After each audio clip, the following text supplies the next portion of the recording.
Welcome to Know Your Mobile. I'm Basil, this is a Sony Xperia Z, this is a BlackBerry Z10 and you are watching our video comparison. The Sony Xperia Z, the latest flagship from Sony. The BlackBerry Z10, the latest from BlackBerry.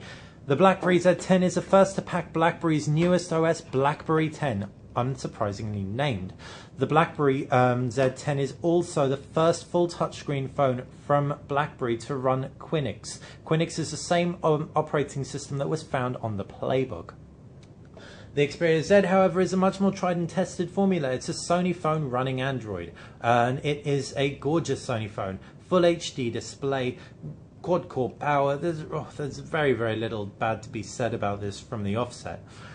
If we talk about the design, it also wins out in the design stakes just because it's so much more inventive. Like, it seems quite boring and plain because you've just got this very squared off design, but we haven't seen any design look this classical for a long time. Most designs tend to follow iPhones with their really rounded corners and just this general look and feel that BlackBerry has gone for.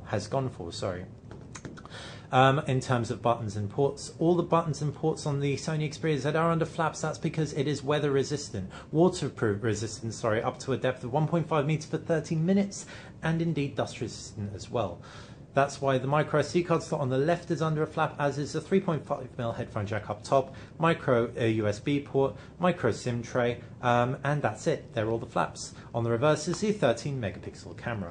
On the BlackBerry Z10, you've got a micro HDMI port, which is great to have, though you do have an MHL on the Xperia Z, You've got a micro USB port, right-hand side volume rocker. You've also got a little prizable area where you can take the back cover off on the reverse of the on the bottom of the BlackBerry Z10, and the 3.5mm headphone jack up top, as well as a power button. Underneath the hood is a micro SD card slot, micro SIM tray, and the 1800 mAh removable battery. The BlackBerry Z10 is the only one of these two with a removable battery, with the Sony Xperia Z packing a 2100 milliamps under the hood, which is non-removable. As far as the displays go, both are real standouts of each phone. The Sony Xperia Z's Full HD display packs a whopping PPI, I think it's 443, may be mistaken on that, but either way, it's immense. The BlackBerry Z10 also won't be outdone all that readily with a smaller screen and a 720p resolution.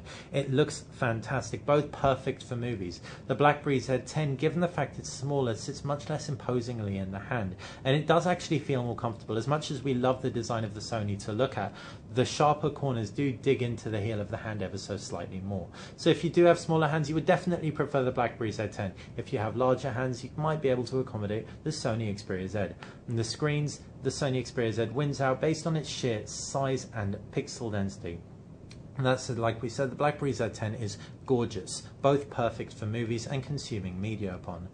As far as user interfaces go, Android is on the Sony Xperia Z and therefore wins out hands down from the offset in terms of applications. And the user interface is familiar, it's tried, it's tested. You've got home screens, you've got a pull down notifications bar, you've got an applications tray, and that's pretty much it. Really simple. The BlackBerry Z10 is much more complicated. Not in a bad way though. Let's take a look at the user interface. If we just swipe up, for example, we can actually unlock the phone. We can swipe up all the way, and that's from the screen being off. A really nice touch. You also have an applications tray as with the Sony Xperia Z, but you've got this great multitasking view. Multitasking on the Sony Xperia Z is done by pressing the multitasking button, and Sony have customized it beautifully, so there are a lot of really nice elements to mention about that. On the Xperia Z, you've also got this aggregator. Really nice way of aggregating your BlackBerry messaging, text messages, email, Facebook, Twitter, LinkedIn, etc.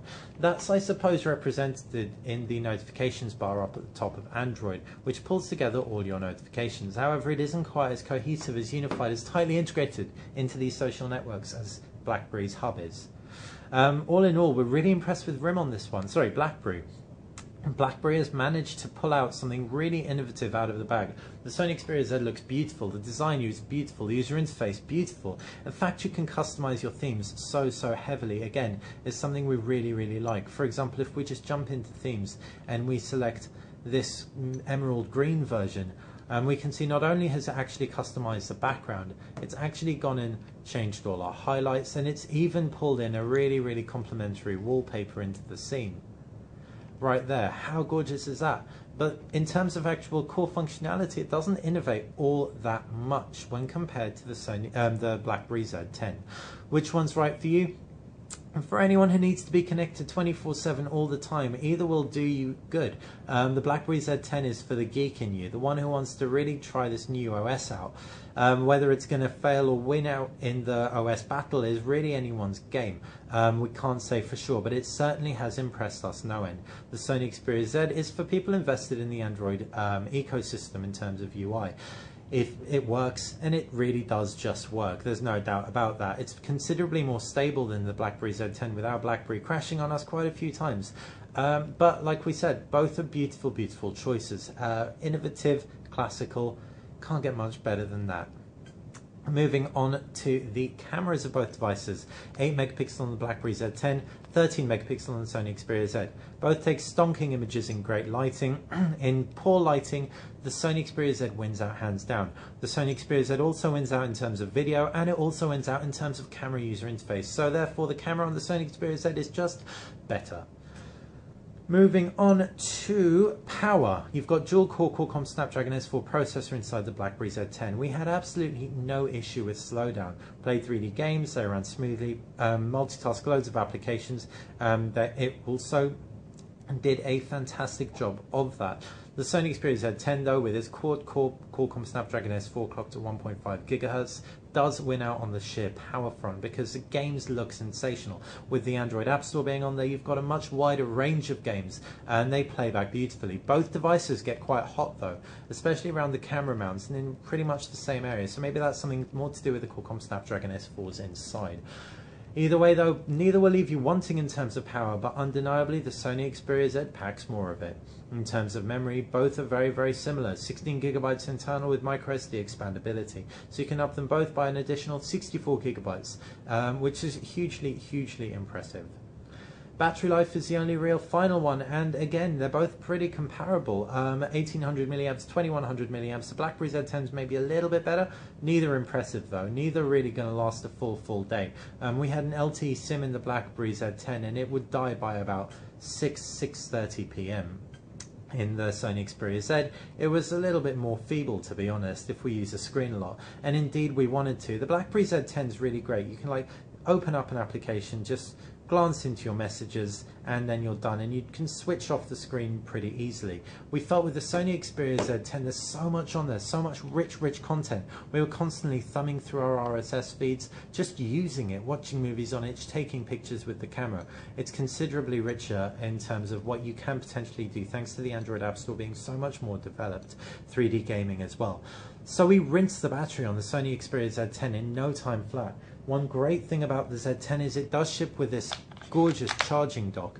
This just plugs in via USB. It isn't an HDMI dock, so don't get your hopes up, but it does a great job of very conveniently just charging your phone. We had this at our desk, and battery life didn't really become an issue. However, you won't have the dock at your desk all the time. You won't be working every day. You won't always have access to a charger. And while you could carry something like this HTC double charge with you, you certainly won't have it all the time. So the Xperia Z battery does let us down. Not the worst out there, and it feels a little bit better than the Sony Xperia T. And the reason probably has a lot to do with Sony's stamina mode, which is a power setting that they've included to save power. It basically deactivates applications when you're not using it. The BlackBerry Z10 has power saving mode, but it wasn't anywhere near as comprehensive as the Sony Xperia Z's. So all in all, in terms of battery, pretty even keel, with the BlackBerry edging slightly ahead, largely because we didn't end up using it quite so much. Not entirely fair, but that's how it goes. So all in all, which phone is right for you? If you are a workhorse, if you're an email addict, the BlackBerry Z10 is perfect. If you are coming from a BlackBerry, you've got BBM on there. So you can very confidently upgrade into this fantastic new user interface. Gesture support is astounding, and the touch integration is great. Stability is a real issue though, so if you're really dependent on having a stable OS, want loads and loads of applications, want that gorgeous full HD display, love watching movies, Netflix, everything on your phone, want a better camera, then the Sony Xperia Z is the one to go for. Hope you've enjoyed our video comparison. It's been brief, so if you've got any questions, please fire them in the comments section below. This has been Basil with Know Your Mobile. Please, if you enjoyed this video, subscribe to the channel.